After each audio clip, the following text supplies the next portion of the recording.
Whoa, buddy. Put that thing back in its holster. We haven't gone anywhere. I don't understand. Check out the MichaelDukesShow.com for information on how to get access to the podcast.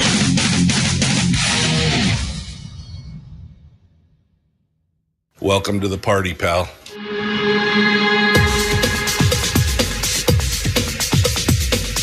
The Michael Dukes Show. The greed and the entitlement is astounding to me. What more could you want from a low-budget radio program? This is a dumpster fire. That was just BS. It is time to get a new perspective. We know just what you need, and we've got just the cure. Open wide and prepare for a steaming hot cup of freedom. I just don't fathom it. The Michael Dukes Show, streaming live across the world. Oh, hello, my friends. Hello. How you doing? Welcome to it, Hump Day edition of the Michael Dukes Show, broadcasting live across the state of Alaska on this your favorite radio station and or FM translator, and around the world on the interwebs. Most predominantly at michaeldukeshow.com, where you'll find links to the audio-only podcast, the social media sites where we simulcast a radio show, and, of course, the live stream, which is up and available right now. And wherever you just come on out and join us. It's a good day. It's a good day. It's a good day. Summer's almost over. So, I mean, I don't know. You guys in the chat room will have to tell me here this morning. Is summer over on September 1st? Is that the official day, the end, or is it after Labor Day? Is it when first snow hits? I don't know. When is the official end of summer? It's got to be pretty close. And as much as I've enjoyed the fact that we haven't had any snow and it's been fairly warm, I kind of wish we'd really had a little bit of a better summer, but I'm not going to complain too much. I'm not going to complain. Again, any day without snow is okay in my book. So here we are getting ready to wind things down for the year. It's, rapidly approaching. I was just looking at, we got the big Go Winter Expo in Fairbanks in October, and I realized it's only 8 weeks away. 8? How did that happen, man? How did that happen? It's so quick. But anyway, it's Wednesday, and we've got some guests for you today. Mike Shower had to bow out on us yesterday. He gave me a message. He got some things going on. So we made a few changes to the show this morning, and we'll give you the rundown right now. Coming up in hour 2. We're going to have a brief segment at the beginning of the show where we talk about, we're going to discuss some things like the Long Trail, which is now called the Alaska Traverse, and some other things. And then we're going to pick it up with Heath Smith, who is one of the co-sponsors of the term limit ballot measure, which was just recently rejected by the lieutenant governor. He got a chance to listen to my commentary on the show here the other day and reached out to me, and I'm glad that we're going to get a chance to talk with him here in hour 2 for a bit. He'll join us at like 7:20 this morning here, and we'll pick things up with him for the remainder of the show. And then we will. I'm just going to say we're going to talk with Sarah Vance here in just a minute, who just told me that she's not going to be able to do the video call. So we'll be talking with Sarah Vance via telephone here in just a few moments.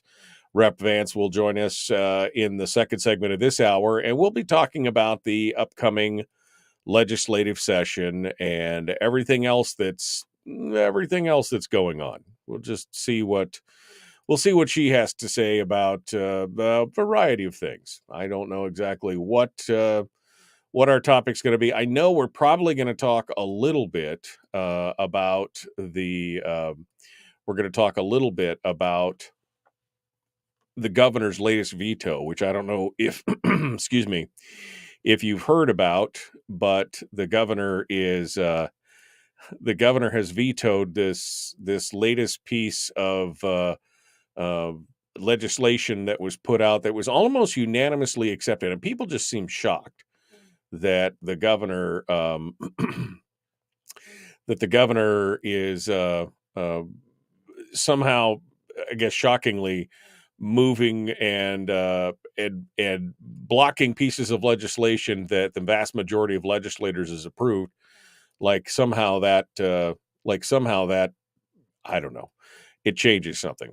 Anyway, we're gonna talk about that here this morning, and we'll be getting into a discussion with Sarah Vance here in just a moment, and we'll get all of this squared away and get a full feel for what's going to be happening in the legislative session and more. So that's all coming up here in just a few minutes.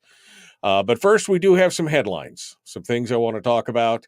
And it just seems like there's been a lot of, not weirdness. That's not the right word. That's not the word that I want to use. But there's been a lot of stuff going on that makes you, things that make you go, I guess is what I want to talk about here this morning. So we're gonna discuss that. Plus weather. The weather is going to affect us, and I'm going to say yes, it is. So let's get started. There. There's a flood warning in effect. It continues for the Susitna Valley, including the Yentna, Swentna, and the Susitna rivers. That's going to be going on through today. Water level on the Yentna went over bank in many locations, and flooding has been reported. There's also an extensive flood watch that continues for much of the Brooks Range, with rivers and streams that are already swollen. Water levels are going to be critical for residents living on or near streams, rivers, or creeks. There's a flood advisory issued for the Tanana River Valley from Delta Junction to Fairbanks, and that advisory will go through midday tomorrow. There's a large storm as well for our listeners down in the Aleutian chain, with the remnants of former Typhoon Damray.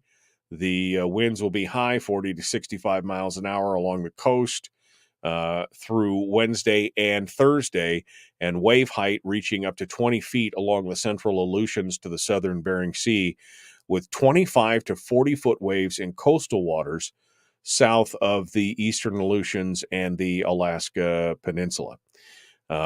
So lots of rain. And somebody in the chat room just said they were just reporting that it was the warmest summer in 20 years in Fairbanks.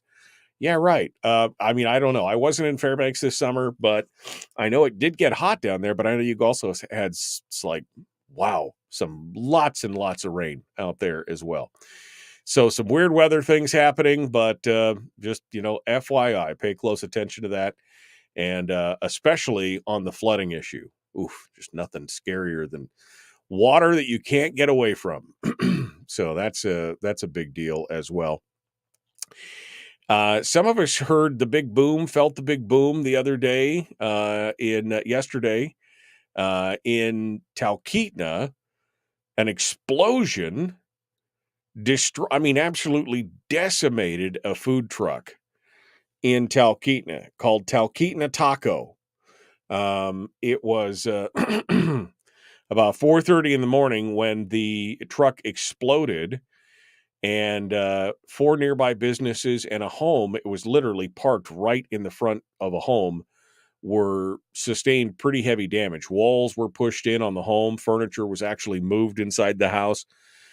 Most of the affected businesses lost all of their windows, including the historic Fairview Inn there in Talkeetna. And one of them also was, of course, the brewery there, the Talkeetna Brewery. They had a lot of product that was affected by it, a lot of product that was damaged or lost due to the explosion. Now, the good news is that nobody was hurt. 4:30 in the morning. I didn't even know what to say to that. 4:30 in the morning, nobody was in the house, and nobody was in the taco truck or anything else. Nobody was injured, and the state fire marshal's office is called to the scene, and they're working on what caused the explosion. Doesn't look like there's really any fire or anything else. So, who knows? From the pictures, So it looks like it may have just, I'm going to go with gas leak. I mean, isn't that what the men in black always say? It was a gas leak. I'm kidding. It's not really I wasn't drilling, but boom, boom, stuff goes on. And a bit of good news. I thought this was kind of a cool thing. Now, I don't know the details of this, so don't chew me out if this is your pet peeve or something else. But I just, it's nice to see something going on without direct state, a huge amount of state subsidies. And this article doesn't mention anything about any kind of state subsidies for it. But we'll see. It's just been over a year since Governor Dunleavy and project leaders broke ground on what is now the largest solar farm in the state of Alaska. The Houston Solar Farm stretches 45 acres off of Hawk Lane near the new Houston High School and is expected to produce enough energy to power approximately 1,400 homes. It's a four-way partnership between MEA, the Matsu Borough, Clean Capital, and a company called Renewable IPP. Construction on the project began last year and was completed this month, according to the MEA spokesperson. And one of the things that they wanted was the desire to diversify sources of energy, especially with all the uncertainty surrounding the Cook Inlet natural gas. I mean, how do you diversify if you don't, especially since about 85% of MEA's power is coming from natural gas. The CEO also cited that. The CEO of IPP, Renewable IPP, also cited that. One of the cool things about it that this is all news to me. So fair warning, I don't have any dog in this fight.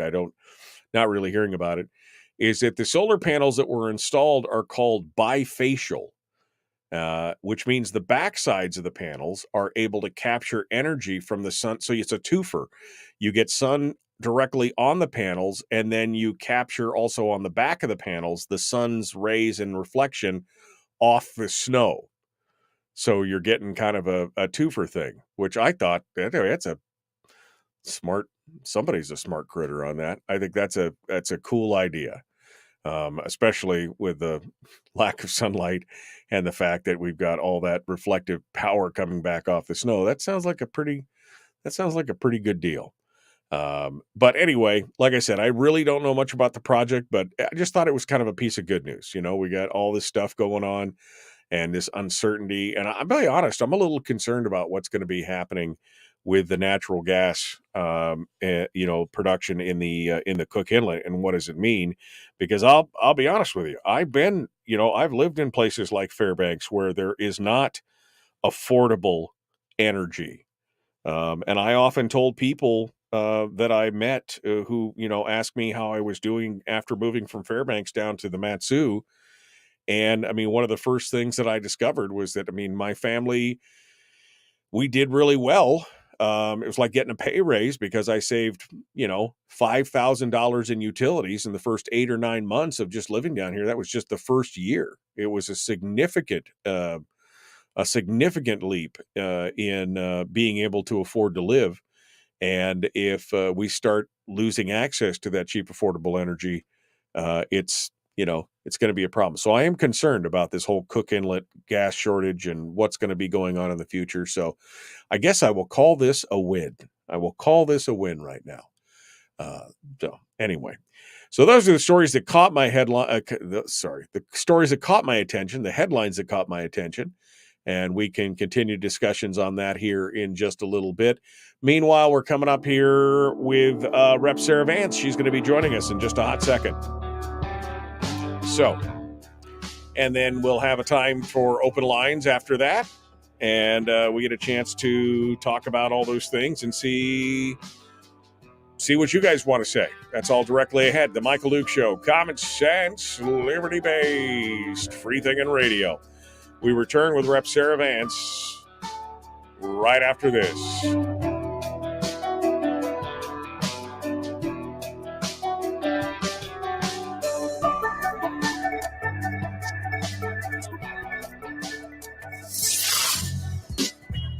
What is that? common sense. Regularly heard on American radio. Michael Duke Show. Radio. Okay, look at that. Already. First segment down. I think we have Sarah Vance waiting in the wings. Good morning. Hello, Sarah. Can you hear me?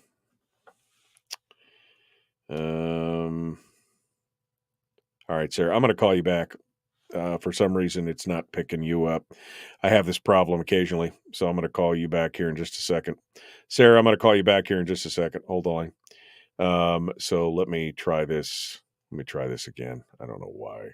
This is high multi-million-dollar pieces of equipment, and we can't get it. And we can't get it going. There we go. Try that right there. Your call has Nope, that didn't work. Try that one more time. See if we can get Sarah on the phone. There we go. Actually ringing this time. Hello? Hello. Can you hear me now? Can you hear me now? I can hear you. Okay, I can hear you. Good morning. I know. She's so mad at me because I asked her to come on so early in the morning. Why do you always ask me to come in the first hour? I don't know. It just luck of the draw. You're just lucky like that, you know? I told my husband, I think Michael hates me. Yeah, I just, hey, if I've got to be up, everybody's got to be up, okay? I'm just saying. I'm just saying right now. Oh, man. All right, so you're on. I'll tell you, I'll let you sip your coffee for a second here, and while you sip your coffee and get things ready, I'm going to go back up and see what the chat room has to say. Okay, going back through. We don't stop until this is Alaska. We don't stop until the snow falls, but same when the first frost hits. Yeah, I mean, I don't know what is the official end of summer. To me, it's always like when that first snowfall hits, and then it's like, well, that's officially it. That's officially it. Chris says it was almost 80 in Fairbanks yesterday. Yeah, it's just been such a weird year. I mean, Rick in the chat room, I know Rick farms hay. I can't say that this has been one of the warmest. I will say it's been one of the wettest summers in quite a while. So, anyway, propane will do that, said Chris. Blow up stuff. I mean, yeah, you look at the pictures of this thing and it's like it just blew out from every direction. I'm trying to figure out how that home that was literally 10 feet away is still standing. It was just, woo, wow. All right. Wonder, what's it? I'm about to have a stroke trying to hire decent employees, says Jerica. Yeah, I know. Good news is important. Fire Island could use another 40 windmills. Yeah, I mean, pretty sure Renewable IPP is the same company that put the solar panels out in Houston that no one but the city and the borough wanted. Well, I mean, all I'm saying is if somebody else wanted to buy up the 45 acres, they could have done it and done whatever they wanted with it. So the big boom, was it a meteor or just a sonic boom or a flap? Yeah, there was another big boom this week. My wife told me about it. She goes, you guys, people said they felt it in Anchorage. She told me it was like on Monday. And I'm like, I didn't. Apparently there was a big boom. Sonic boom is what a lot of people were saying is sonic boom. What is going to keep the snow and ice off the panels so they work? Apparently there's a plan. I don't know what it is. But I don't think that boom was not the truck blowing up. It was not the truck blowing up because that happened on Tuesday, and my wife told me about the boom thing on Monday night. So anyway, good morning. Okay. Did they actually buy the property because the solar panels in Houston are on lease? Well, you could have leased. That's what I'm saying. You could buy it, you could lease it, you could do whatever you want, but somebody wanted to do it, and they're going to be generating some power. I mean, I don't know. Like I said, I don't have a dog in the fight, but anytime somebody says, well, we don't want that around here. Well, you could have bought the land or leased the land or tied the land up in something else and then not have it happen one way or the other. All right, here we are, 15 seconds out. We're going to continue on. The Michael Duke Show. Common sense, liberty-based, free-thinking radio. Like and share, like and follow, do all the things. Let's do it. Love that sound. Here we go. The Michael Duke Show. Not your daddy. Wait, sorry. Not your daddy? Ooh, not your daddy's talk radio. Huh. Whew. I was scared for a second.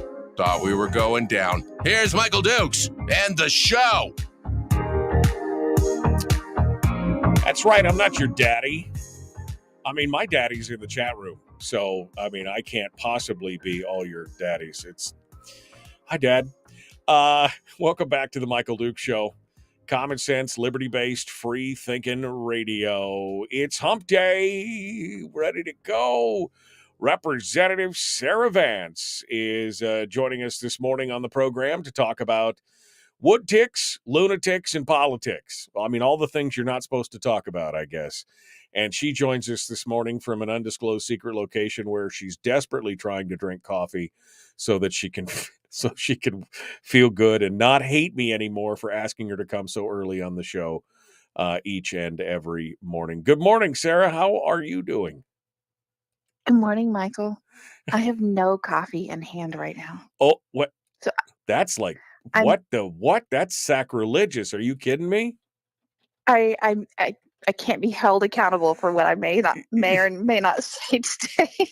That is nuttier than squirrel poo right there. You've got to go get yourself some coffee. All right. Well, I'm in Anchorage. You're in Anchorage, and yeah.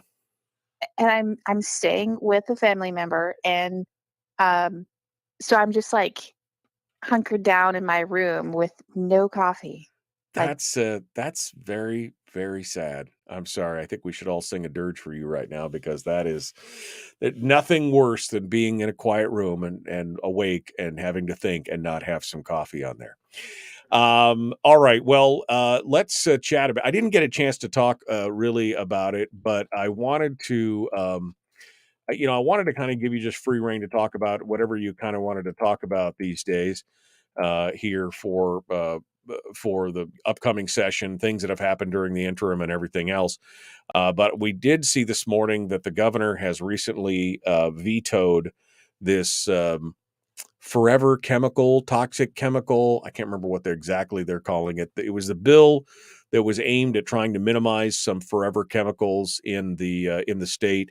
And the PFAS bill. Yeah, that was the PFAS and the HFC bill. And he vetoed it. And this was a bill that had a lot of support, and everybody seems to be gasping and clutching their pearls over the fact that how in the world could a governor possibly veto a bill that all the legislators thought was a good idea? I mean, I can think of a few reasons why I might do it, but maybe we can talk about that to begin with and your thoughts on it, and then I'll let you have free reign to kind of talk about, whatever we want to talk about here after that. Okay. So go ahead. That was an interesting bill. Yeah. That was an interesting bill that was by a new member, Representative Stanley Wright, having to do with refrigerants, if I remember correctly. And right, just a simple bill that says, hey, we're going to modernize on as things come along with refrigerants and make it safe. Well, when it comes back from the Senate, they had stuffed in all the PFAS stuff. There was a little line in there that when I read it, as it came back over, I was like, this is interesting. And if you look at the voting on there, Representative Ben Carpenter opposed that bill. And I had some suspicions on the way that a line was written. And when I asked Representative Carpenter about it, he confirmed my suspicion that it may impact the oil and gas industry in a way that could have some detrimental impacts. And it's one of those things where, it comes back from the Senate with new information stuffed in there. Do we accept it? Do we reject it?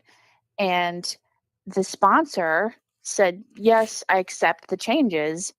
And, it's one of those things, well, how much time do you have to investigate it? At least for me, it was new information. And obviously Representative Carpenter's like, no. his hunch was, hey, this could have bigger impact. So I'm suspecting, I don't know for certain, that that's why the governor vetoed Yeah. it, is to say, hey, go take a deeper dive into this.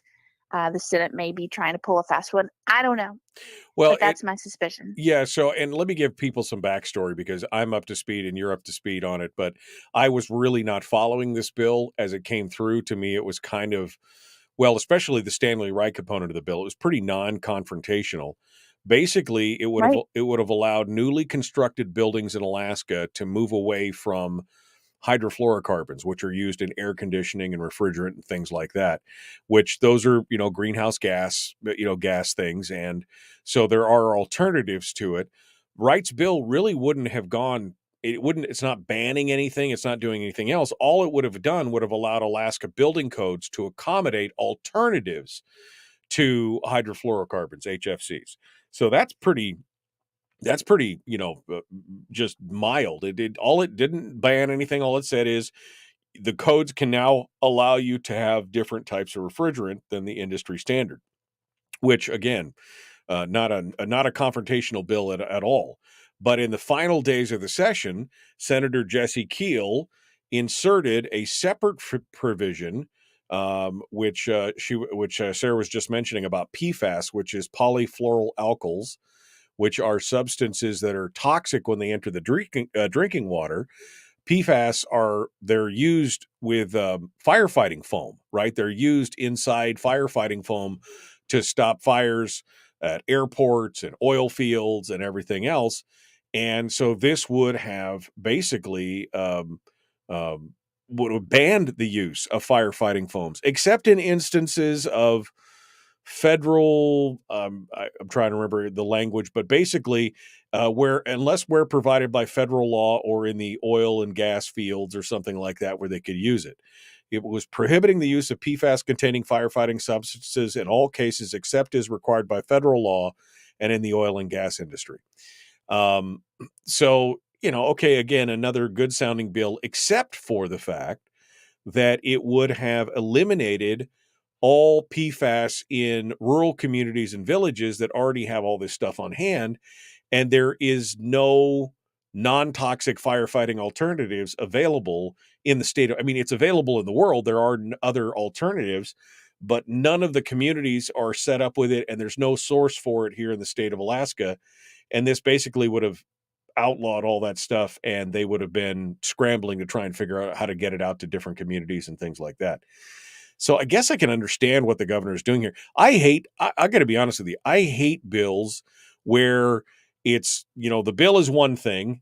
And then at the last second, the last minute, the last couple days with really no discussion or no heads up, they insert something that fundamentally changes the flavor of the bill. Something that was definitely non-offensive, just putting this in code that you can use alternatives to. We're banning this substance. Now, not saying that I want to use the substance, but if you're going to put something out there, you have to at least create a timeline or create something else. Part of it was that the state would have to have an appropriation for many of these smaller communities to replace the PFAS with something non-toxic, that now the state would be on the hook for a lot of this stuff. So this was not something that was just a simple, we want to protect people. There were money involved. There was last minute, jogging stuff around. There was some, there was a little bit of behind the scenes trickery on some of this stuff, in my opinion, just looking at it from the outside. Sure. The thing about it is that, the legislature's discussed this PFAS and how it's so toxic, and it's especially impacting Fairbanks. And there's been an effort to, what do we do? We've got to clean this up. We've got to make changes because it's really everywhere. And I think that's why it got passed. It's like, okay, nobody wants this around. Uh, and it seemed pretty, just the way it was worded, it didn't seem too controversial, right? But that's the problem, is that when things are passed along like that, you don't have a lot more information to be able to say, what are the other impacts that we're not seeing right now in that deeper conversation. Right. Um, You don't have time to discuss the unintended. That's the thing about laws and bills, especially when they're passed rapidly, they're handed out at the last minute, or you don't have time to think of to extrapolate what happens if you do this. What are the unintended consequences of a bill like that? And that's why I'm always suspicious of anything that is thrown up at the last minute, no matter how facile it seems, no matter how mild or moderate it seems. It always worries me when something gets thrown up there at the last minute, because you just don't have a chance to really consider the alternatives and what might happen and what it might mean down the road. This is often referred to as doing committee work on the floor. And from the public perspective, people might say, well, that's what you're there to do. Like, you have the whole body before you. Why don't you do that? Why don't you just amend things on the fly? Let everybody have a piece of the conversation. Well, the value of being able to do the committee work is that you can ask a lot more questions. You can invite people, experts in, people who have a lot more knowledge to it. You can slow the process down to be able to dig in and investigate and find the truth. When you're doing things on the floor, which is essentially on the fly, except for the person who's bringing it forward, they've had their time to look at it and do some homework. Right. It catches everybody off guard, which is precisely why it's often done on the floor rather than through the committee process. And it's unfortunate because it often leaves the people shortchanged. Yeah, I mean, it's frustrating. Again, not that I am in favor of let's all have a big drink of PFAS, right? I'm not in favor of that, but there's got to be, I'm gonna add a little PFAS to my coffee this morning. But I mean, there's got to be more discussion on how to do it without leaving people caught short, with the ability to protect themselves in far as public safety and fire and some other things. Um, uh, and the governor said that was one of the reasons why he had denied it, is because that there is no. And then he mentioned in the letter, which I want to talk about here in a minute. But he also mentioned that Stanley Wright's bill. He said, reintroduce that. I have no problem with that bill at all. Reintroduce that. So again, the idea that you can Christmas tree a bill that was, again, not offensive and was going to pass and everything else, and you put something a little bit more controversial or maybe a little bit less thought out on another bill, just is not a good way, in my opinion, to govern in that regard. We're supposed to have this one, the one subject rule, and yet they add to it and somehow tie it together and say, oh, it's all the same subject. I don't know if it really is, but you just killed a good bill because you added this other bill at the very last minute. Again, I just don't think that's a very good way to govern. Yeah, and single subject rule is interpreted very, very, very broadly. And I guess it depends on who interprets it, right? I mean, it depends on if leadership is interpreting it one way and somebody on the floor is interpreting it another way. If leadership wants a bill to get through, then I guess single subject could mean whatever they want it to mean at that point. We always consult the attorneys and say, what's allowable, what's not. And there was some amendments that we did stop that someone was trying to put several bills into as an amendment, and we said, no, you can't do that. That is not the same subject. Right. Clearly can't do it. The interesting part is that the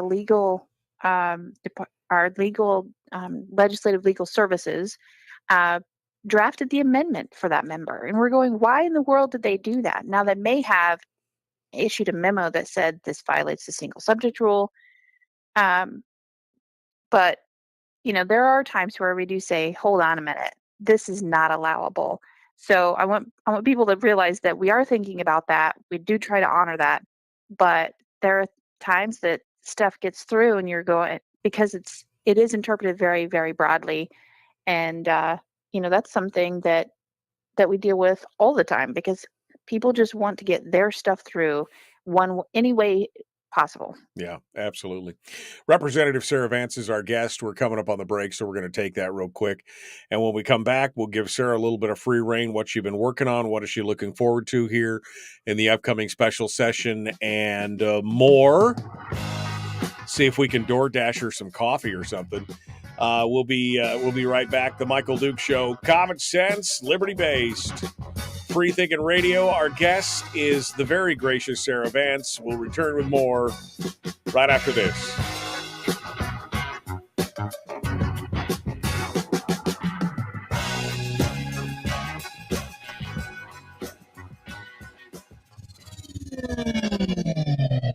Now you're cooking with gas. The Michael Duke Show. Okay, Sarah Vance is our guest. So Sarah, I don't want to put you on the spot, but I do want to ask about this because this is, one of the things that was quoted in this article was a discussion from Jesse Keel, about the governor declining his request to meet with him before the veto was finalized. And then the fact that the governor didn't come out and have a press conference, didn't answer questions. He hasn't really done any of that about any of the vetoes. Instead, basically just offering a memo or a letter or something like that, which in my historical memory is pretty unusual. The governor usually comes forward and discusses and talks about the vetoes that he's putting back. The governor's been very radio quiet, radio silent. I've basically stopped even asking him to come on the program because I get nothing from his folks, and I'm just a little frustrated, and I think a lot of the listeners are frustrated. And people in the chat room can sound off and tell me if they're frustrated too. But the governor has just been really quiet. He's not been engaging the public. Are you guys getting a chance to talk to him behind the scenes? Are you seeing the same thing that I am? Are you wondering why? Again, I'm not trying to put you on the spot. I'm just trying to get a feel for people who work in this arena every day. But to me, it just seems like it's awful quiet out there. Well, Michael, not really putting me on the spot. Well, I mean, I'm not Uh, looking for you to bash anybody or anything else. I'm just saying it just appears to me that we're not seeing a lot of engagement with the public. No, I think you're right. You know, I have very little engagement with the governor, but there are other areas of the state and legislators who do engage with him.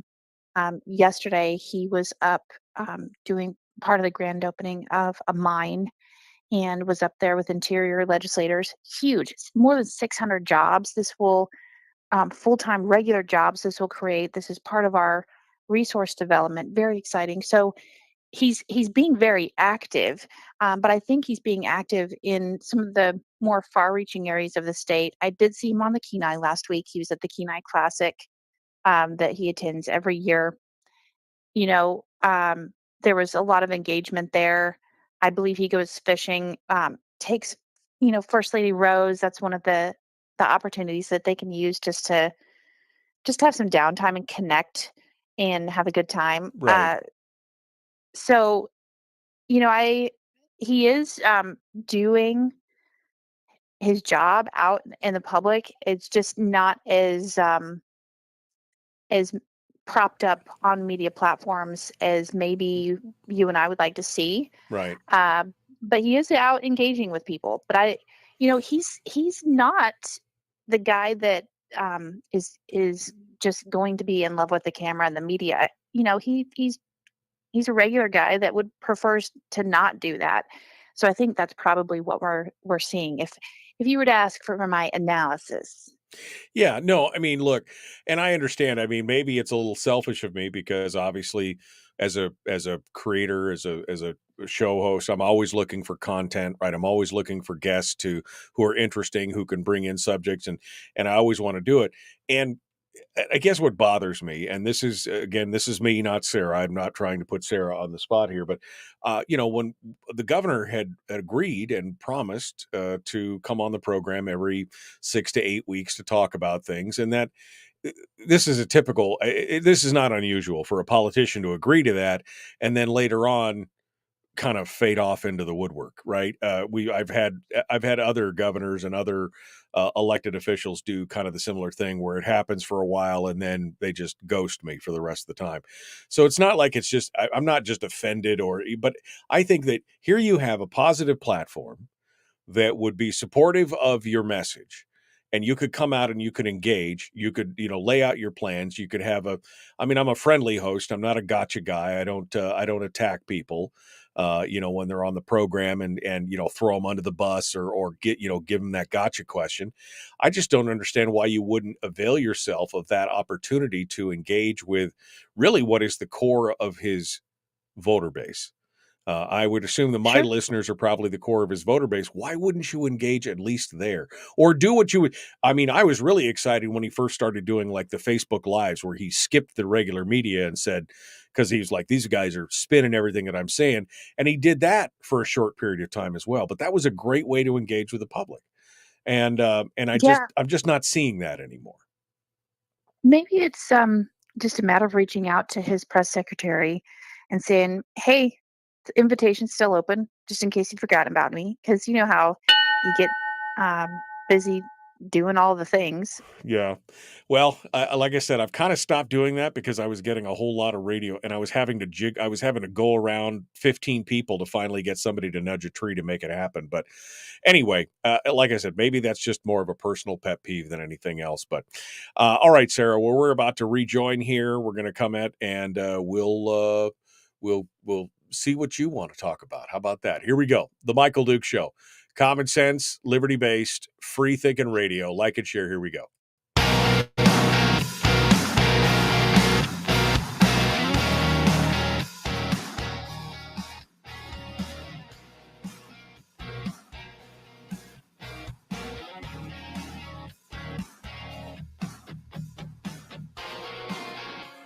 All right, welcome back to the program. We are continuing now with Representative Sarah Vance, rep from down in Homer for District 6, I believe is the new district number. It's going to take me 2 years to learn the new district number before they redistrict again.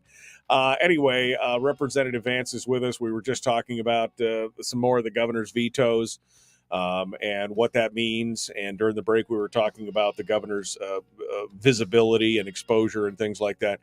But I also wanted to talk with Sarah about what she's been doing during the interim and that, we're only a handful of weeks away, really, from the restart here. We're about, 15 weeks away from getting ready to jump back into the session, which I'm sure she's really looking forward to.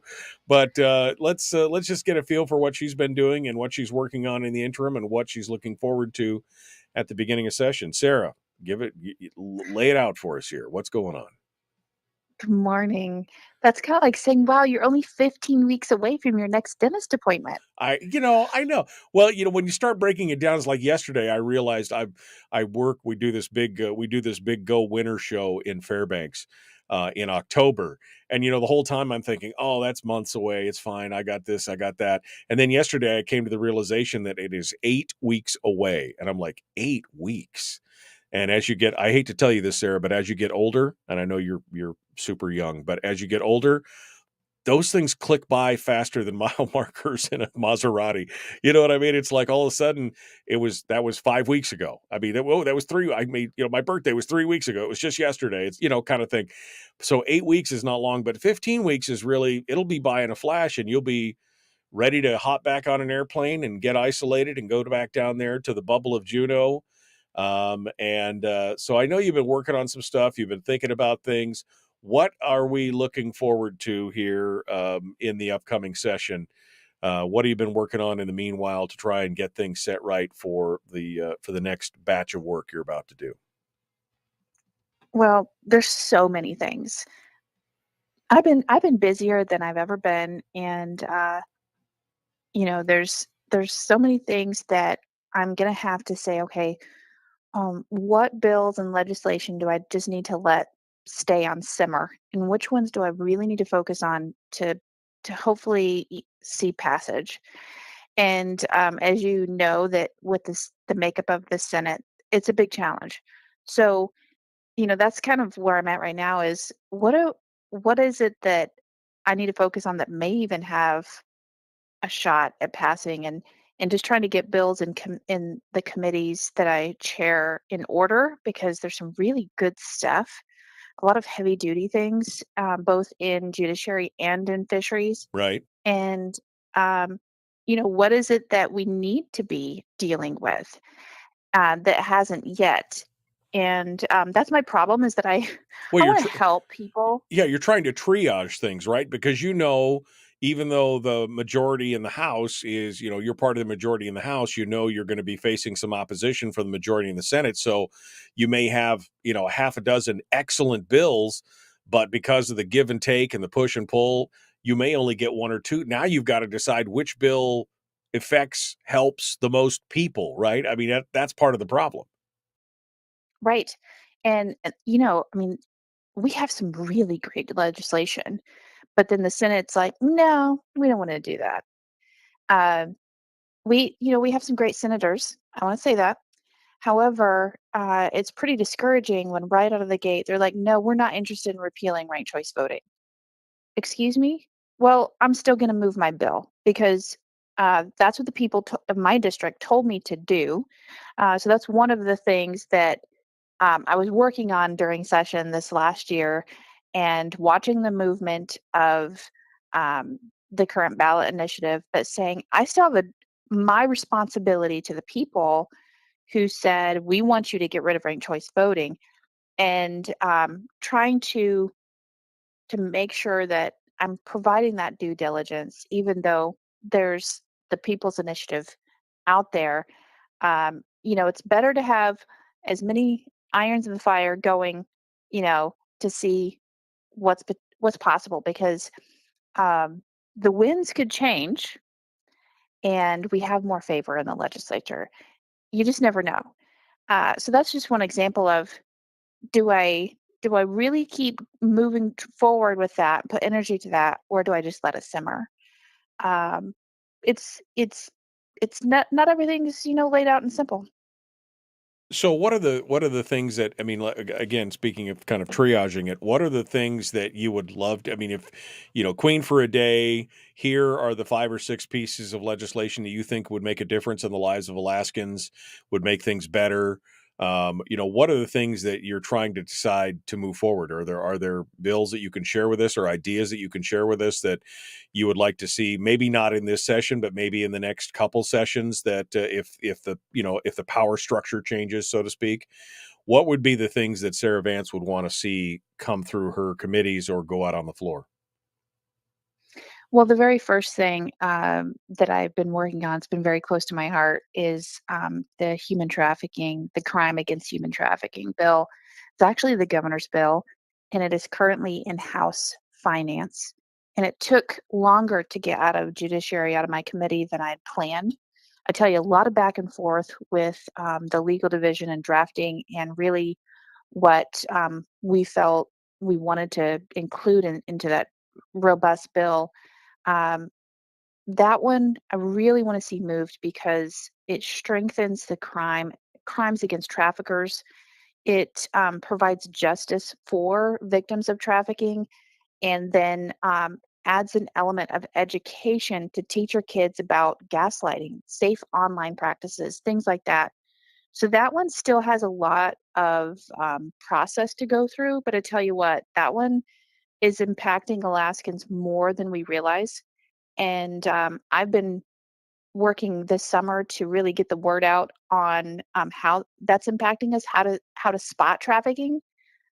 This summer, I bought out the showing in Homer of The Sound of Freedom. Right. Huge success, huge success. I've had so many people say, "What can I do to help? What does it even look like?" So on September 28th at the Kenai Peninsula College there in Homer, I've invited Priceless Alaska to come down and offer a safety and training class, how to spot trafficking, how to help our youth spot predators, and just engage safely online, and what we can do to end trafficking. It's impacting our kids and we don't even realize it. That's why that's my number one thing. And I have a lot of other ideas on other legislation besides the one that's currently in the works. But that has the governor offered that bill, I think, my very first term, and it's never received good traction.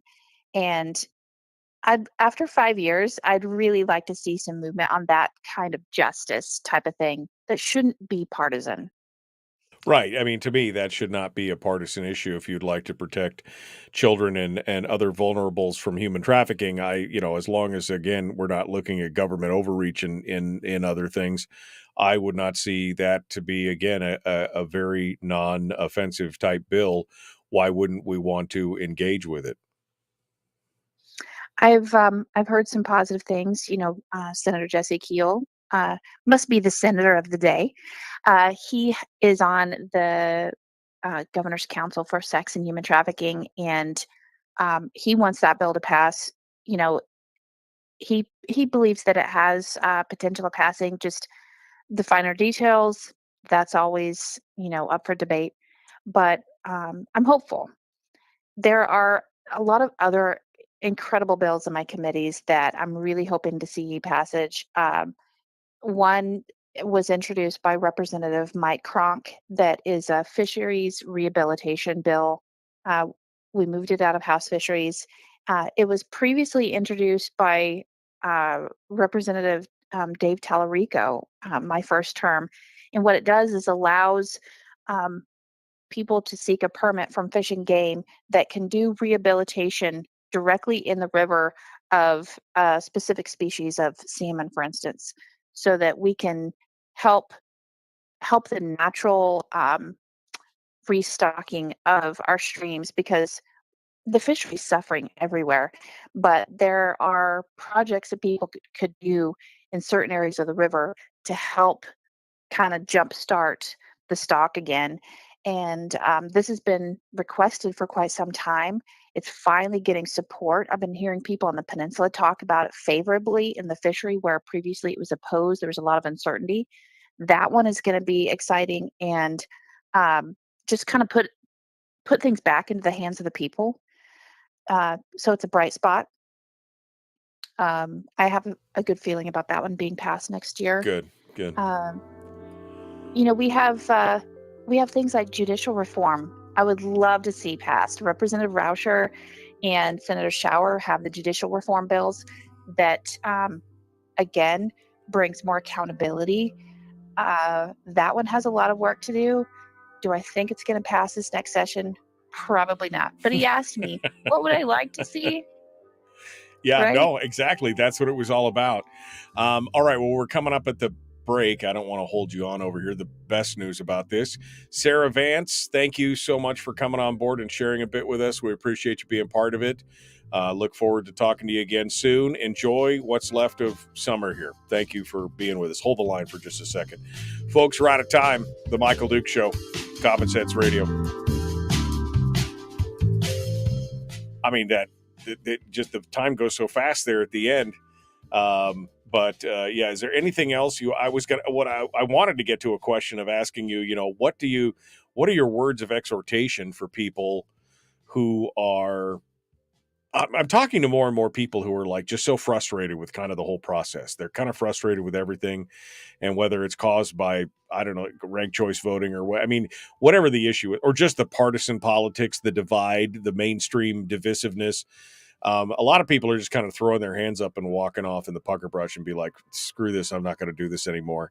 What is your exhortation to those people, for the coming year? What is your words of wisdom for folks who have decided that they think they should just basically walk away and not participate anymore because it just doesn't matter in the long run? My exhortation is don't give up. It is precisely that that passion, that energy that's causing you to be so frustrated at the process because you want things to be right that will motivate you to do positive change. Um, but you can't give up in the process. Um, if everything was fine, then you wouldn't be paying attention. You wouldn't have that same energy of frustration. And what I'm saying is if you were to give up now, that causes your opposition to win. And the opposition I think that all of us are against is essentially evil. We are fighting a global cabal of evil. It's no longer Republican versus Democrat. It's good versus evil. We can see that in every area, and we simply can't give up. I would not have gotten engaged in government if I was satisfied. It was when I finally got to that place of, I'm so mad about this. I'm not going to take it anymore. I'm going to say something. I'm going to get involved. And that's why I'm here speaking for the people. So we can't give up, because that's precisely that would cause the opposition to win. Right. We have to keep going because it's working. It's absolutely working. You just used a phrase that I think is important to adjust. And as a libertarian, I've really never had a dog in the fight of which party versus that, this party versus that party. But I think you just made a very valid point that this is no longer Republican versus Democrat. Now, you termed it as good versus evil. I would soften that a little bit and say we're now facing a cabal. I mean, I would not disagree that there's maybe a global movement would be more in a softer way of saying it. But there's a global movement of basically more government versus less government. Government as the answer to every problem versus, getting government out of the way to allow people to, solve a lot of their own problems. And I think that's what we're facing at every level. And in the state, it's pretty, blatant here that you've got basically people who have R's next to their names who are fighting with each other and treating each other poorly and everything else. But essentially, it all boils down to people who are very much pro bigger government versus people who are very much pro lesser, more efficient, minimalistic government. And I think that's what we're facing on a worldwide scale. And we've had now, 4 or 5 generations of people indoctrinated in the public schools where they've been told every day that the answer to any problem is government. Not at the end of your own hand, not at the person in the mirror, that the answer to the problem is government. And we're reaping that quote unquote reward right now. But I think you're 100% right. I mean, it is more of a bigger, more invasive, more influential, more in your life everyday government versus get out of my way, let me do my thing. As long as I'm not hurting anybody, taking anybody's stuff, violating their rights, let me do what I want to do. Let me find my own solutions. That's really the struggle that we're in right now. It very much is. I've worked with some great Democrats, and I've worked with some pretty stinky Republicans.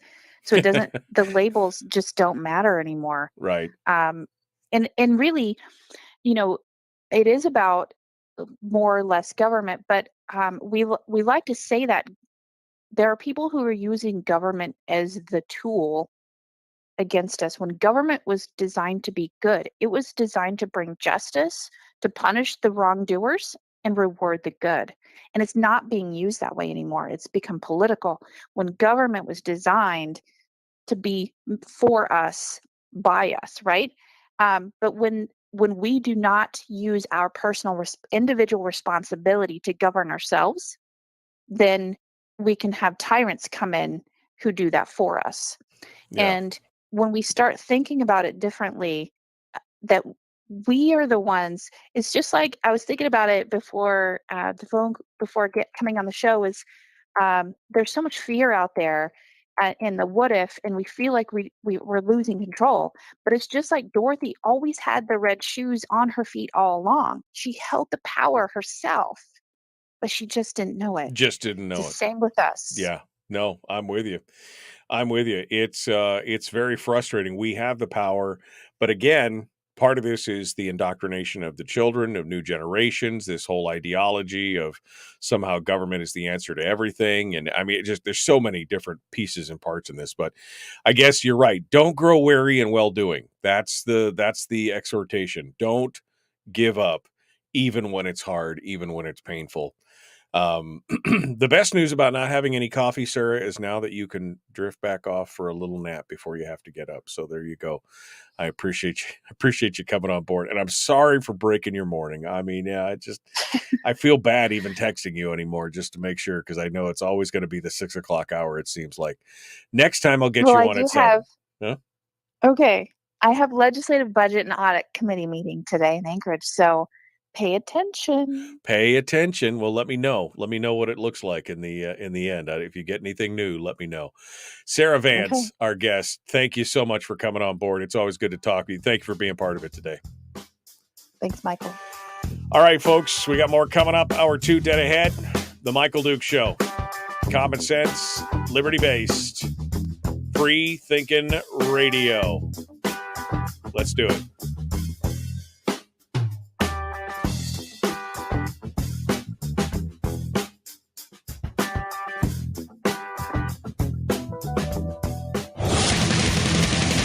Whoa, buddy. Put that thing back in its holster. We haven't gone anywhere. I don't understand. Check out the MichaelDukesShow.com for information on how to get access to the podcast. Welcome to the party, pal.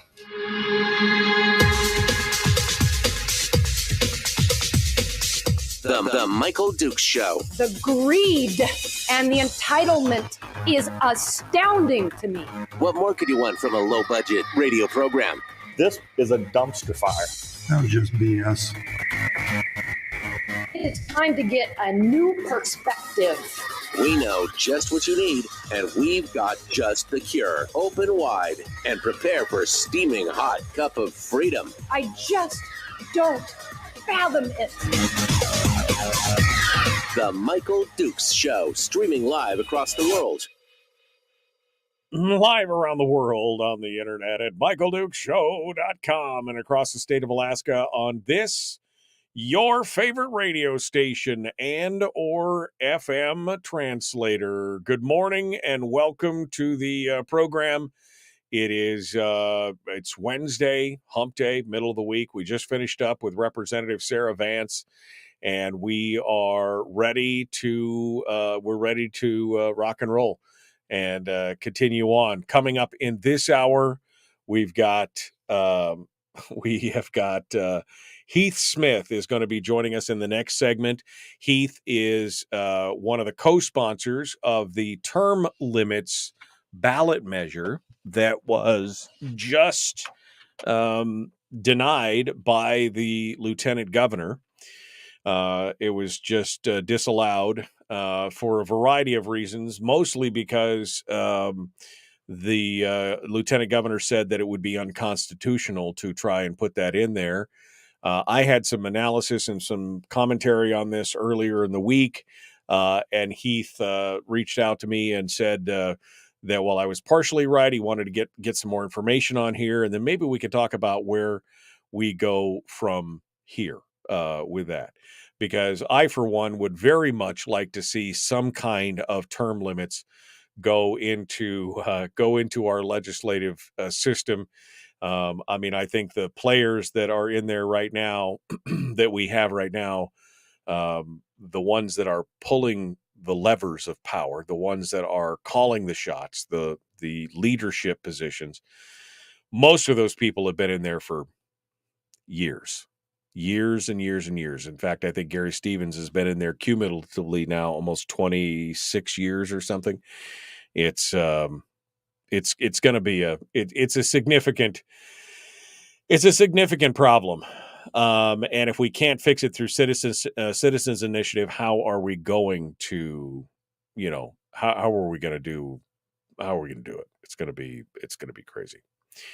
All right. Anyway, so Heath Smith is going to come on board and talk with us here in the next segment, and we'll get some rundown. We'll get some backstory from him on everything that took place and where we go from here.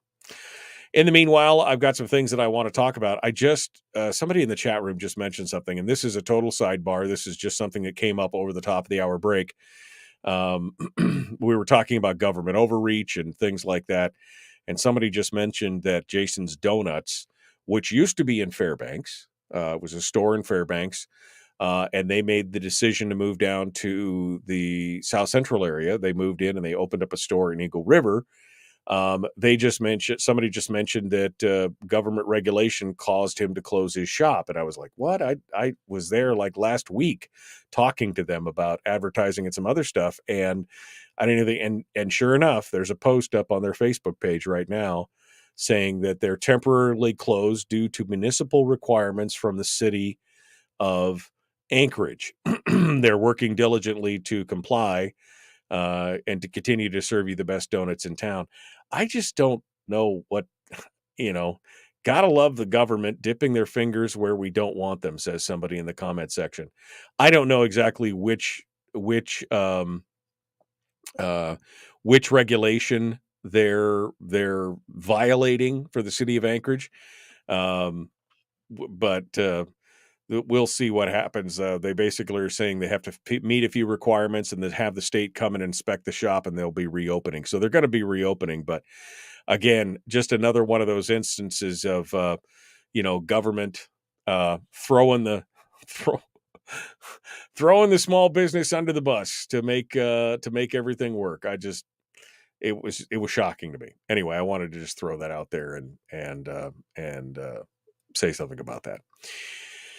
But here's my topic for this morning in this segment. By the way, I suppose I should tell you, I did open the phone line. So if you have something you want to talk about, feel free to give us a ring right now. Phone lines are open at 433-3150, 433-3150. Love to hear what you guys have to say about anything this morning, whatever Representative Vance said or something else. But here's something that just keeps coming back again and again and again. And it's a bit of a pet peeve.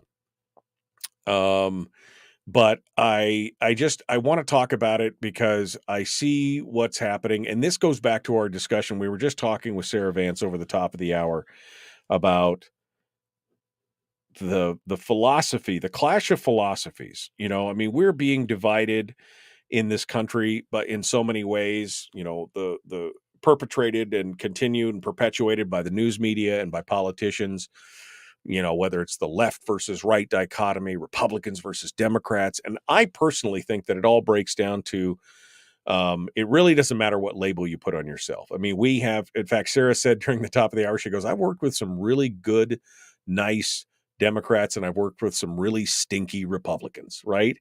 It's like the label doesn't matter anymore. So, because I think what it really boils down to is a difference in philosophy. And what we are facing right now is we're facing a philosophy in this country and really around the world. I mean, I think you're seeing this kind of play out around the world, is a philosophy of more, bigger, better, quote unquote, more invasive government in every aspects of our lives, people who support that idea versus people who just want to have smaller, more limited government that just want to be left alone to do what they can do, as long as they're not hurting anybody, as long as they're doing their own thing, not violating anybody's rights, they should just be left alone. I mean, that's the old joke about libertarians, right? Libertarians trying to take over the world and let you do what you want, kind of thing. And I'm not talking about chaos or anarchy. I'm talking about having the limited government of basically just have, a judicial system that enforces contractual, agreements and deals with criminals, and a national defense that protects us from foreign enemies, foreign and domestic. And that's pretty much it. All these other departments that we don't necessarily need. I mean, that's an ideal, for many libertarians, that's an ideal world.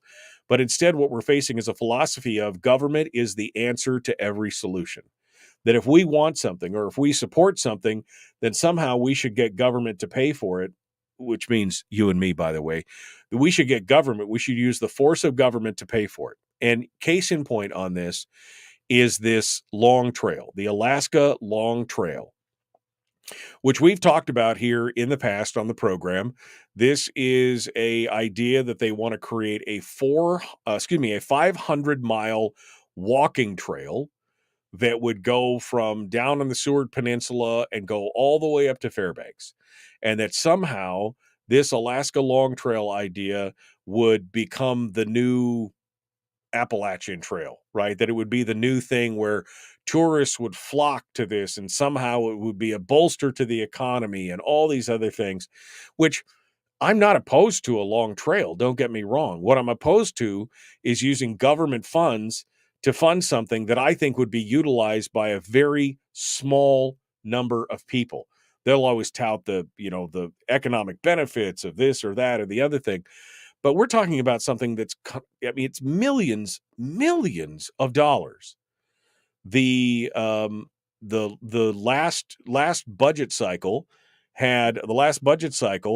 had $9.5 million is what was in the last budget cycle for the Long Trail. Now, luckily, most of that was not approved. Last year, the governor vetoed $10 million of the almost $15 million that they wanted to appropriate for the trail last year. And they're continuing to push it. They're still getting little projects. There's an article in the Alaska Beacon talking about the trail advocates gathered on Tuesday morning at Eklutna to celebrate a legislative victory. Lawmakers approved a $234,000 in state funding to fix a 13-mile trail that runs along the lake there at Eklutna Lake. And the fixes will help make the trails around Anchorage more attractive to visitors, and also be able to hopefully fold it into and leverage it as part of the broader plan, which they used to call the Alaska Long Trail, but now has been called the Alaska Traverse, that would have connected that 500-mile trail system from Fairbanks to the southern part of the Kenai Peninsula. Other projects include $1.1 million in rerouting a 5-mile Indian Valley Trail, which is part of the Turning an Arm to Arctic Valley, and then $100,000 on a study on ways to restore access to high alpine destination north of Eagle River called Ram Valley. Now, $100,000 for a study on ways to restore. And when you say restore access, that makes me wonder, is it physical damage? Or were there people that have private property that didn't want a trail going across their property? Is this a way to look at things like eminent domain and everything else? There was another thing among the projects that did win funding last year is a $300,000 study. Again, the Alaska study industry is in full force on how to create an 8-mile connection from Edmund Lake, a place in Chugiak, to the community of Palmer. Again, I'm not opposed to those things, but if you want those things, why don't you pass the hat and collect money instead of basically holding a gun to everybody's head through the force of government to do it? Well, because it benefits everyone. Well, I mean, in a euphemistic way, sure, but is everyone going to use that? And should public funds be used? I mean, again, millions of dollars. One of the comments in here also says, among the trail projects that were vetoed last year were those in Fairbanks and in the Mat-Su, and that all governments, and although the governments at the borough and the city level and numerous businesses supported the connected trails concept, there was pushback from certain other groups in Fairbanks and Mat-Su areas. So this is not like a unanimous, everybody's going to kumbaya and it's all good. There are people who are opposed to this, and partially, again, I'm not opposed to any trail. If it's on public lands and you're not using a takings or eminent domain from some private owner, or doing something like that, sure, build your trails, but you don't have to use government money to do it. That's my main beef with this whole thing, because it's not like it's just $100,000 for a big trail system and it's done. It is millions. It's 14 million last year. They asked for 10 point something million this year. They're asking for millions and millions. And in fact, I'd have to go back and look at the original story, but I want to say that the original story, that the cost of putting this trail together as they envisioned was in the $200 or $300 million range for a trail. That's insane. If people want a trail, put up or shut up. Put their own money into it, get their volunteers in it, go out there and do the work yourself. I mean, that's what used to happen before we all looked to the easy teat of government to get that money out and fund our pet projects or our private passions. I mean, I admire all these people who are supporting these things, these trail advocates and everything else. That's great. Just, I don't make you pay for my hobby of playing video games and building guns, or of reading books, or of, I don't make you pay for those hobbies. Why should I pay for yours? That to me, that's the simplest example that I can come up with. Anyway, that's I saw this article this morning, and just again, the blood vessel in my forehead started pulsing again, because again, here's another look at how we're going to get another several $1 million spent on a project like this. It's irritating. All right, Heath Smith is coming up. He's going to join us in just a moment. The Michael Duke Show, common sense, liberty-based, free-thinking radio. We're going to talk about the ballot initiative for term limits, which was just rejected by the lieutenant governor. We'll be back right after this. You're home for Common Sense Radio, the Michael Duke Show.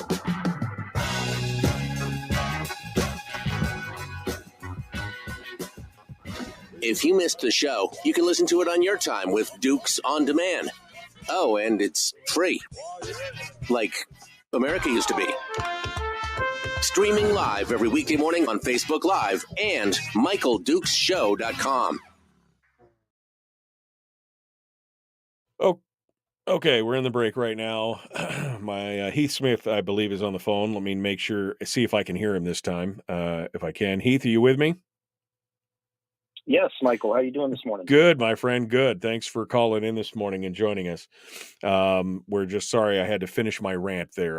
Got a little ranty there, and it's so frustrating in so many ways. Okay, so we're going to jump in with this here in just a minute. I'll put you on hold for a second while we're in the commercial break. I'm going to talk to the chat room, but you can still hear me.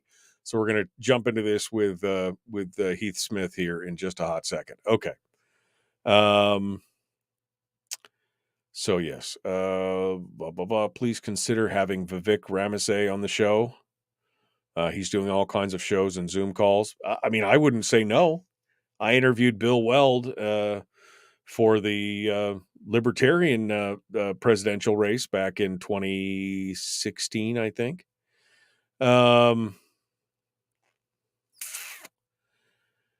I'm sorry, I'm just going through here. We the people demand term limits. WTF? Yeah, exactly. So Donna says, "We the people demand term limits." What the? Yeah, I know. It's crazy.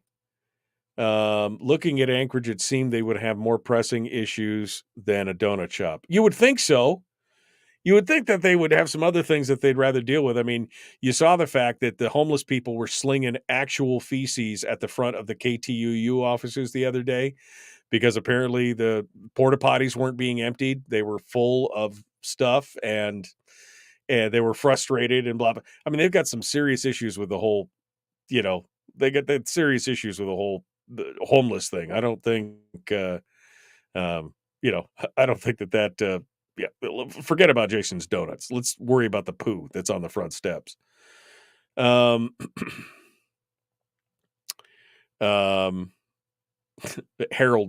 says that the Alaska Long Trail, that would be a huge draw for tourism all year. Yeah, a huge draw.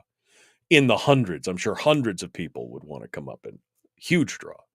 So don't worry. We'll spend $300 million for a couple hundred people a year.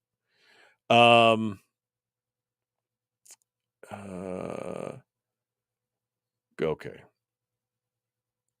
Then if the cruise lines want more excursions, they should build it themselves. Well, yes, they have. A lot of them have. Some have built it themselves. Some have purchased smaller businesses.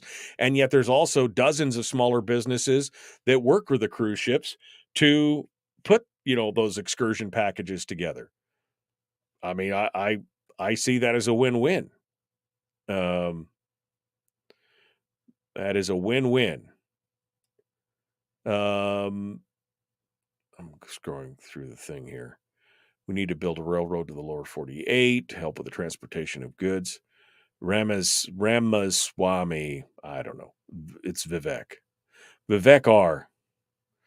Long trails equals hobo highways. Oh, there are hundreds of miles of trails that don't get used now, said Sandy. I mean, yes, there are hundreds of miles of trails that don't get used now. I mean, do we need to spend hundreds of millions of dollars, connecting all those trails for, again, the handful of people, the hundreds that would come up for the green eco tour, 500-mile walking trek to, again, I'm not opposed to the trails. I'm just opposed to having government pay for everything. That's the problem. Is why hard wrap my brain around that. Okay. Ship them south for the winter. What? Ship them south. Winter is coming. The homeless here are mostly non-resident. I would disagree with that. A lot of the homeless here are residents. A lot of the homeless here are born and raised in Alaska. So I disagree with that. I think there's some that are non-residents, but I don't think that that's the answer either. Interestingly enough, KTUU has found Houston as an example, which we talked about previously from that Reason article on homeless. That was Houston was one of the cities that was getting it right. Anyway, interesting discussion. But we're going to jump into this with Heath Smith and start talking about term limits right now. The Michael Duke Show, common sense, liberty-based, free thinking radio. Here we go.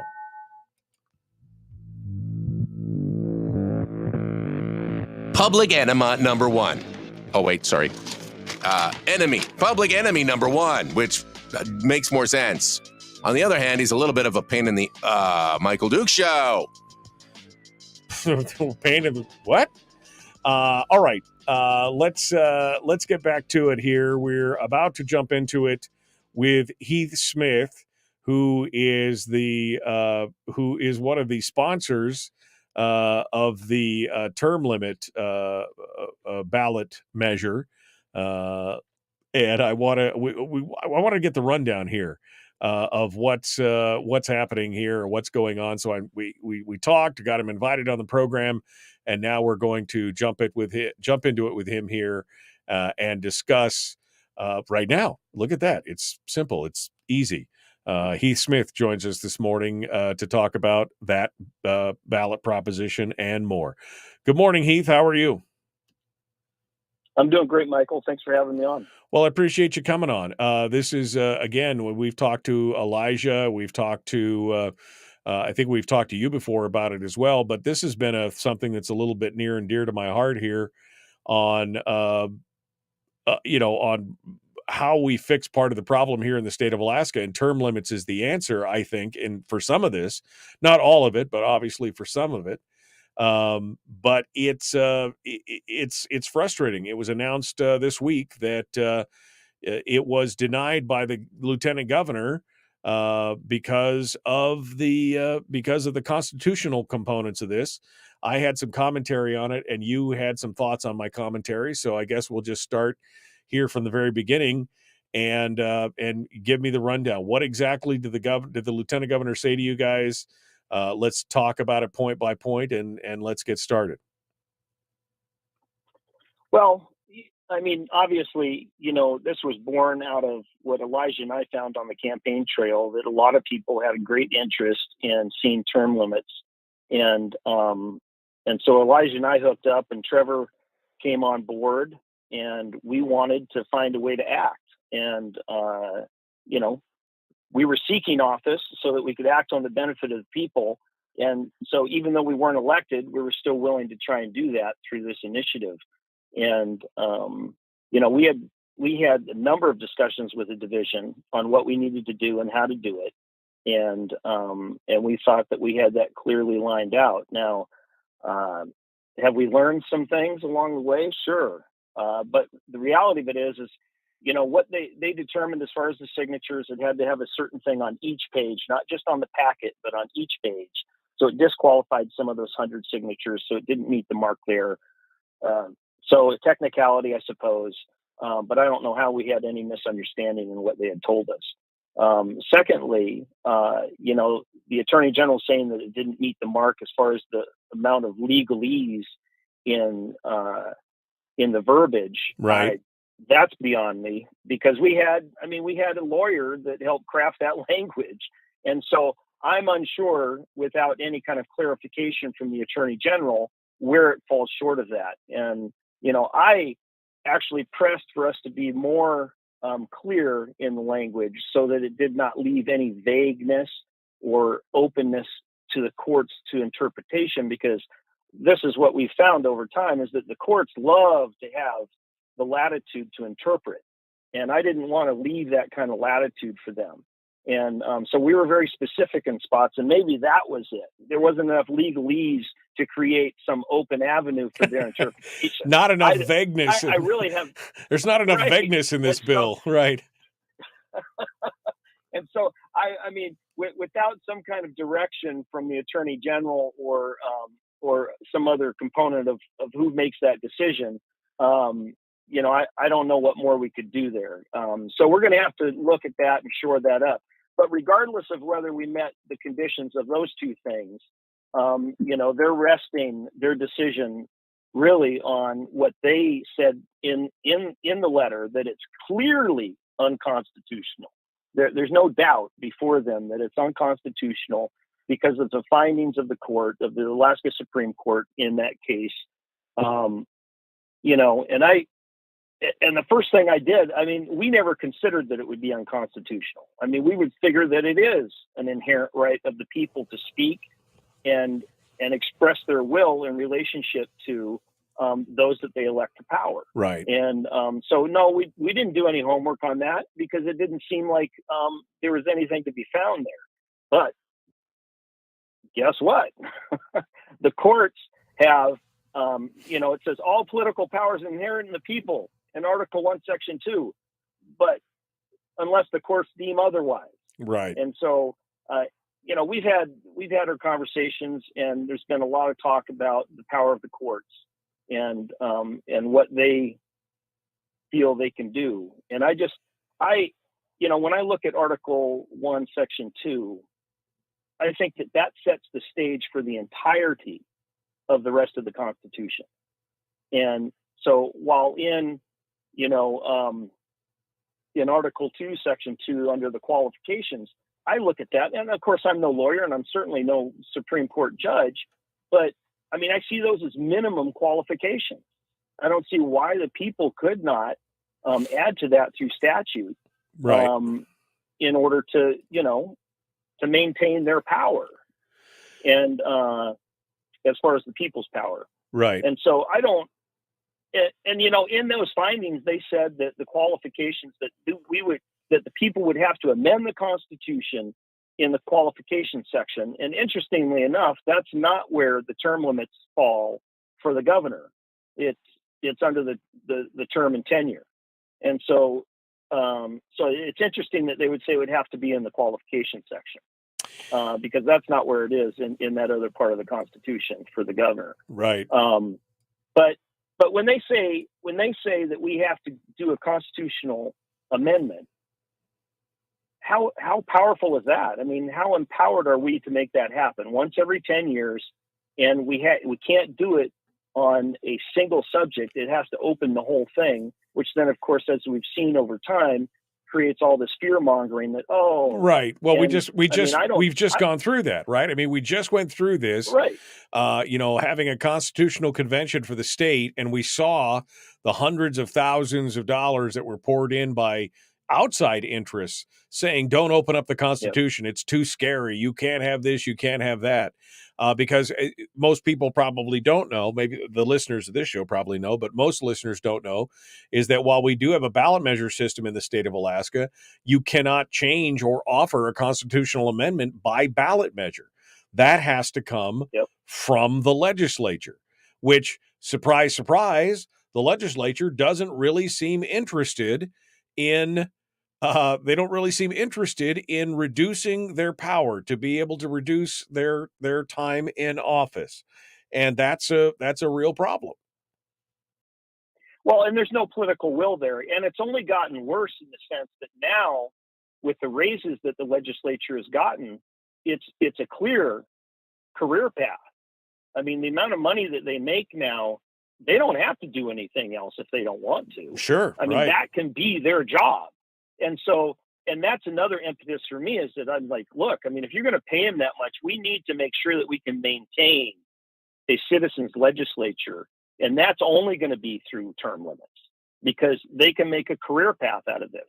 Anyone that's aspiring to be a politician now in the state of Alaska on the state side can say, hey, I want to do that. I can make good money. And that's all I have to do. And I don't think that serves the best interest of the state or its residents.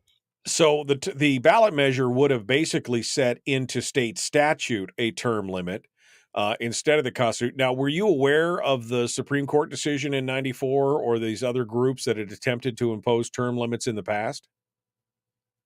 No, we didn't. I mean, again, I mean, I don't know what. I know that it's come up because it's always been talk. I didn't know why it failed. We didn't look into that, and that's on us. But again, we never would consider.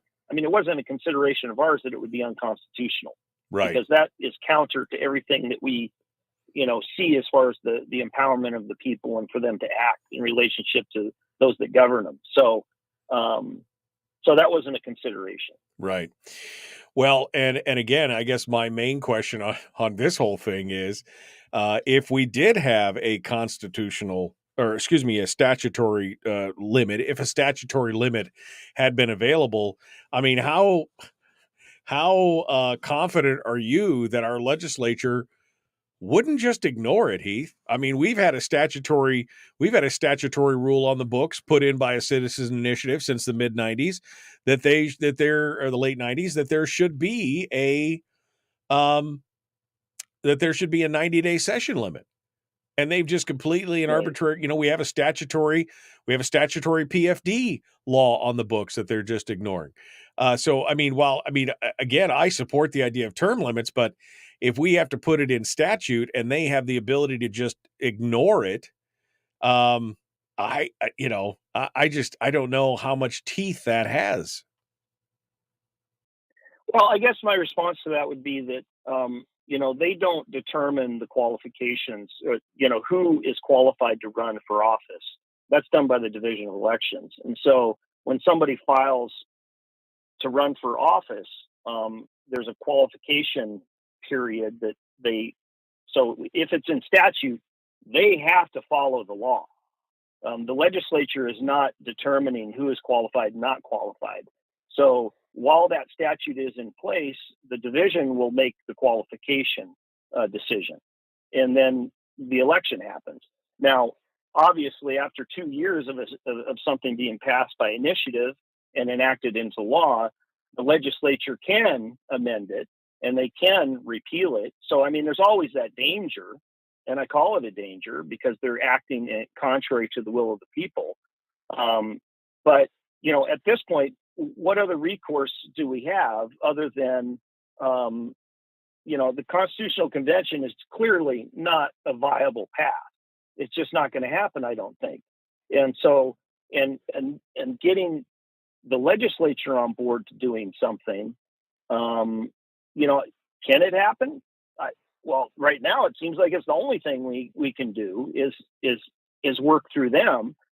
And to me, it's not like them enacting term limits as much as that they're enabling us, even though I think the Constitution already gives us that power, is enabling us as a people to set other qualifications, right, and or term limits through law, right. And so, because I don't think that they're going to set term limits, especially with the pay that it's been set at now.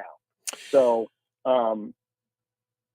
Heath Smith is our guest. Heath, can you stick with us into the next segment, or you have to go? I know you're trying to get stuff done today. Can you stick with us to talk about where we go from here?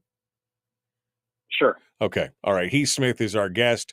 We're going to continue with him here in just a moment. Where does this leave us? Well, he just laid out one of the options, having to go to the legislature hat in hand and asking them to pass a constitutional amendment to the ballot for the people to vote on. I don't know what the likelihood of that is, but what are the other options? Heath Smith, sponsor of the term limits ballot measure, our guest. We'll continue in just a moment. The Michael Duke Show. Common sense, liberty-based, free thinking radio.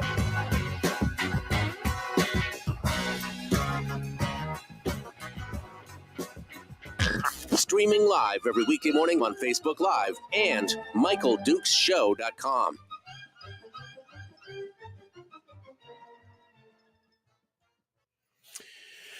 All right. In the break right now, Heath Smith, our guest. Let me see if there's any questions in the chat room from the people here. Donna Ardwin says the Alaska Constitution does not prohibit term limits, which, I mean, I would agree with that. Again, it would seem like you would be able to put that in statute, but that apparently has been a decided issue with that 94, precedence. No court likes to throw their precedent thing out the window. That's part of the problem. Mike says that it's the establishment protecting the establishment. Let's see. If they're paying too much, they need to pay. What is that? I'm sorry. Julie says if they're paying too much, then they need to pay us a full PFD. I mean, look, this is Julie, I think that's a valid argument. I mean, when they jump their pay 67%, the tone deafness of those kind of decisions is absolutely astonishing. And the fact that they did that before they did anything else with the budget. Yeah, exactly. Why are you looking for out-of-state folks to solve our in-state issues? I don't know what you're talking about there. I wasn't looking to anybody out of state to solve our in-state issues. All right.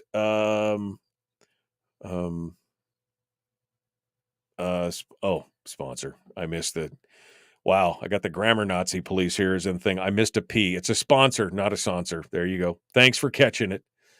All right.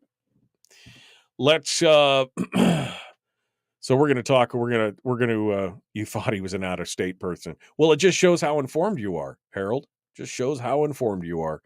No, Heath Smith is from Kodiak, Elijah Verhagen's from the interior, and Trevor, I've forgotten Trevor's last name. Trevor Shaw is in Ketchikan. So 3 Alaskans decided to try and put this together and pull this out.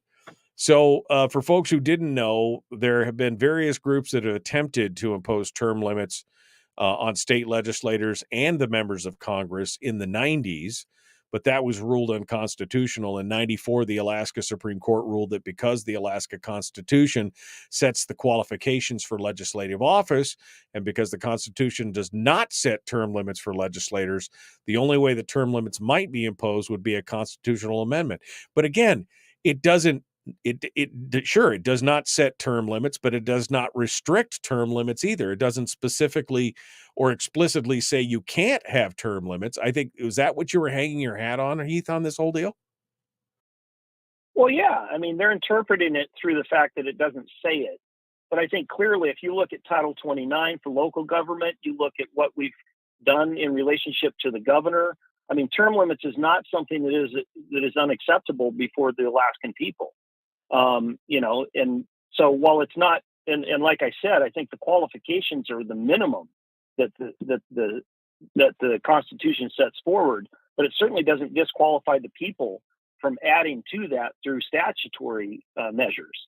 And so just because it doesn't say it, it doesn't mean it's saying that we can't do it. Right. You mentioned the governor's term limit. Is that statutory? That's in the Constitution as well, right? In a separate section? Yeah, that's constitutional. And that's relatively common among all states. I just don't see as how this is such a black and white interpretation on this, but you know how courts are. Once they've set a precedent, they don't want to, they're very reticent to overturn those things. Again, tying the hands of the people on the things like this is what bothers me, is tying the hands of the people. I would say,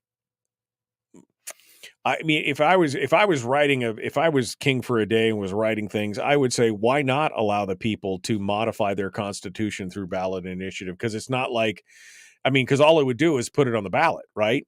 The initiative basically would just put it on the ballot. You'd have a constitutional amendment. Here's what we're proposing. Would you like to see this on the ballot? Yes or no? That's what the ballot measure would be. And then the question itself would then go to the people as a whole in the next elections. I just don't see why that would be a big thing, other than, because we have so much power that's being concentrated right now in the legislature.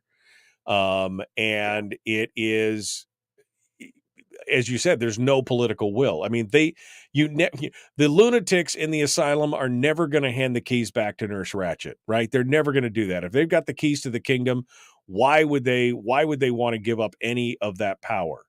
And that's what we're facing right now. Is we're facing a bunch of people who've got all the power and they have no interest whatsoever in changing that power or giving that power back at all. So and there's a lot more money on the table now too. Yeah, absolutely.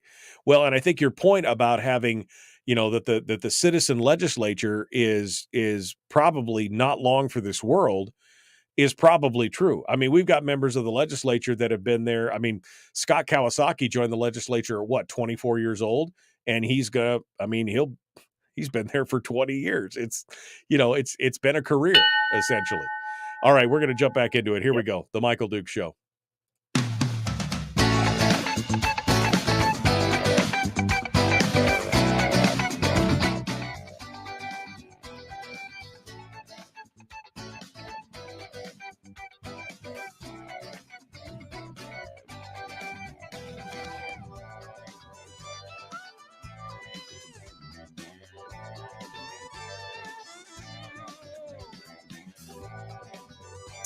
Okay, we're continuing now.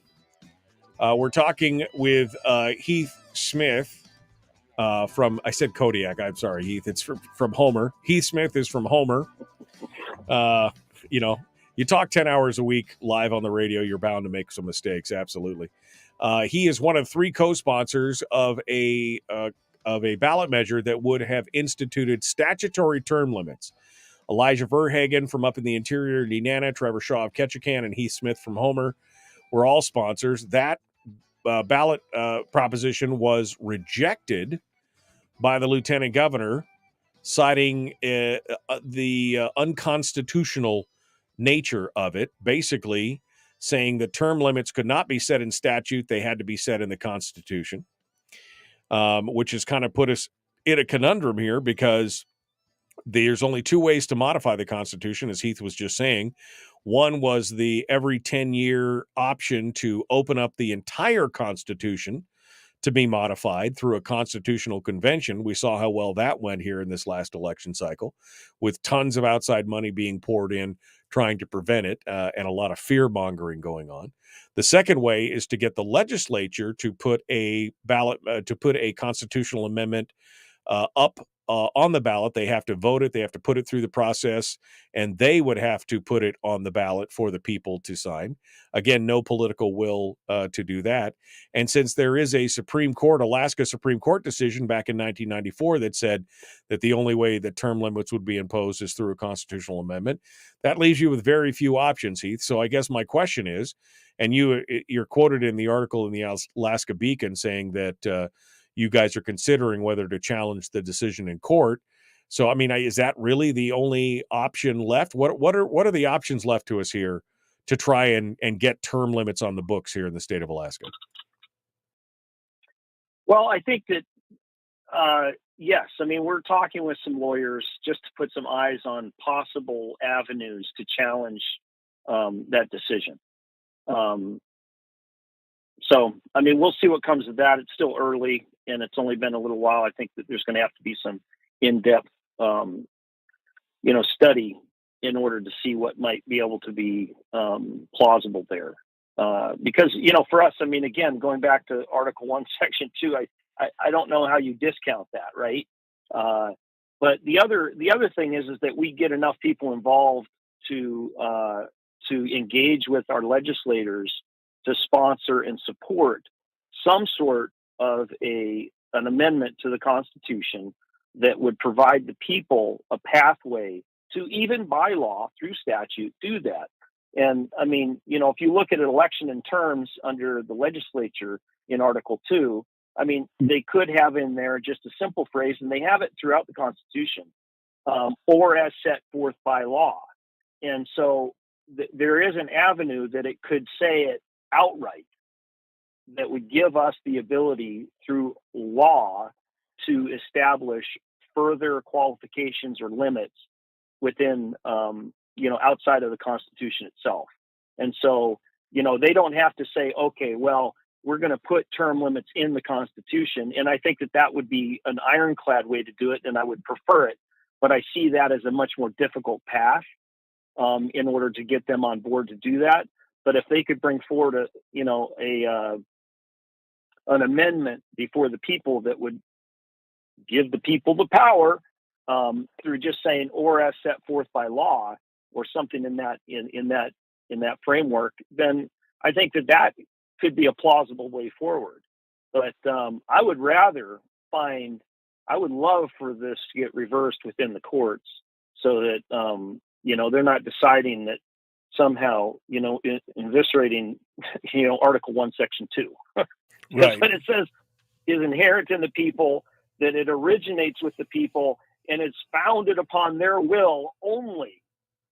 That means that the courts don't get that benefit. They're not the ones that are empowered. It's not up to their will. It's up to the people. And so I really hope that, we need to make sure that people should be upset about this, quite honestly. And so I would hope that we would get enough people at least interested to appeal to their legislators to support some measure that would at least return the power to us or for them to enact the term limits themselves. And we know that's probably not going to happen on that end. But, right. So that, for me, it's like, what else are our options? The other alternative is give up. And I don't think that serves anyone very well. And that's exactly the message that, Representative Vance ended on in her segment was like, don't give up. We cannot surrender to either the courts or those long-term legislators that are pulling all the strings, as you said, because we just have a handful of senators that are basically determining all outcomes. Right.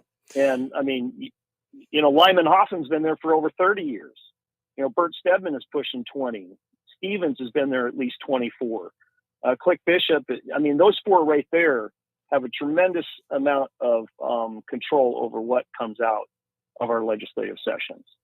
And we saw what they pulled at the end of the last session. Right. They basically stuffed the House in the closet and said, you play by our rules or no rules at all. Well, we have a concentration of power in the hands of people who have been there for decades. And they're the ones that have the institutional knowledge and they know how to play the game. And they are basically, you have a handful of people calling the shots. You've got a legislature of 60 people with really only 4 or 5 people actually pulling all the levers of power and having the control. And I don't think that was what the founders or the framers intended when that came about. So I guess my question is, are you guys, because again, quoted in saying you're thinking about challenging it in court because you don't have a lot of options here. Is that something you guys are considering, or is that, again, that's a tough fight. Well, Once precedent is set, that's a tough fight to kind of lay out there. But what are your thoughts? Well, again, we're exploring the option.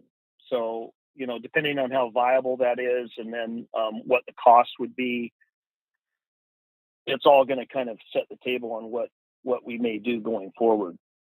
But right now we're getting some legal analysis on what, our viable pathways are forward in the courts. We haven't discounted it at this point, but we certainly want to look at it. Right. Because as I've said over and over again, Article 1, Section 2, I don't know how you somehow displace that out of the consideration of everything that falls under it within the Constitution. Yeah. No, it's a frustrating process, and I think if we were gonna lay Vegas odds on whether or not the legislature would be willing to put a ballot measure in, even with the mild language that you said, talking about or as allowed by law, or whatever the verbiage was. I just don't see the powers that be allowing that to go anywhere. Even if the rank and file were part of it, I don't see the rest of them saying, yeah, this is a great idea. Well, and I agree. And that's why, this is limited power that we've been given. And the Constitution says all power. So it's a quandary. It's a conundrum. It's a tough spot to be, but we're not willing to give up at this point. Right. And so until we exhaust all avenues, I don't think that we're going to rest on this. And I think that the people should let their legislators know that we need to have the power to go to the polls and make decisions on the things that are important to our state, and that can't be even limited by the Constitution. What, I guess at this point, Heath, as we wrap up for the show for today, what can people do to help at this point? I mean, you're not officially a ballot measure because you've been rejected, so there's a limited amount of things that people can do as far as, donating money or anything like. What should we as citizens, as listeners, hearing what you're saying right now, what should we be doing? What can we do to try and help this situation? Well, people have to decide for themselves, honestly, how important this is to them. I mean, we've seen the outcomes over time, and I think that, the people that have been in office the longest are the ones that are standing in the way of real progress in this state. And if we allow them to continue to stay in power and don't have a way to check that, then we're making our own bed, and we're going to have to sleep in that, as uncomfortable as it may be. So, the people that have been elected, we need to appeal to make whatever amendment that allows us to have the power to limit the power of our elected officials. And so, people need to come together and decide that this is an important issue. And then, at this point, the only avenue we have as individuals is to go to our legislators. And if they have enough people pestering them over and over again and doing it reasonably and making a good case, then, if they turn that down, then that becomes, it becomes very apparent that they're not listening to the constituents and what they think is in the best interest of the people of Alaska. So talk to your legislators. Yeah. I mean, we've got to start putting the fire to their feet, right? Yeah, I guess I would say probably one of the things that I guess you and Elijah and Trevor could do. I mean, if we had some example language or something that could be done for a constitutional amendment that we could then take to our legislators en masse and enforce, I mean, I would support that. I would include that to my legislators and see if we could get something like that put forward, where maybe from somebody from both sides of the chambers could put in matching bills to do something like that. But maybe we need some framework. You guys have done the groundwork.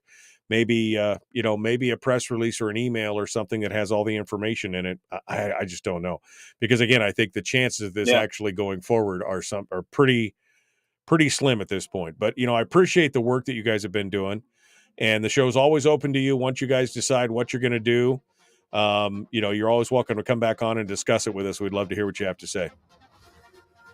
Okay. Well, great. And I think, and one thing that I have interest in right now is to go back in the 16 other states that have done this to see if they had to actually do a constitutional amendment in order to do it.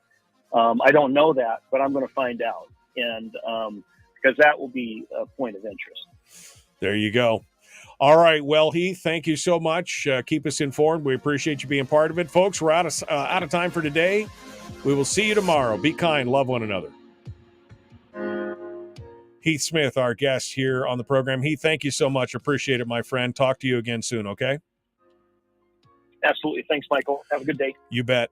All right, folks, we are out of time. We got more coming up tomorrow for the Michael Duke Show. I don't know what we're going to do yet, but I got something. Time to go grab some beard curler and head on out to the rest of the day. Appreciate you guys. Thanks for being part of it. Thanks for joining us today. Thanks for spending a little bit of your time here in this morning. We really appreciate it. We love it. We will see you guys tomorrow, bright and early, 6:05 a.m. Be here, be square. Be there or be square. There you go. We'll see you, my friends. Have a good day.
We've shed our terrestrial radio skin, and now we are slimy lizard internet people.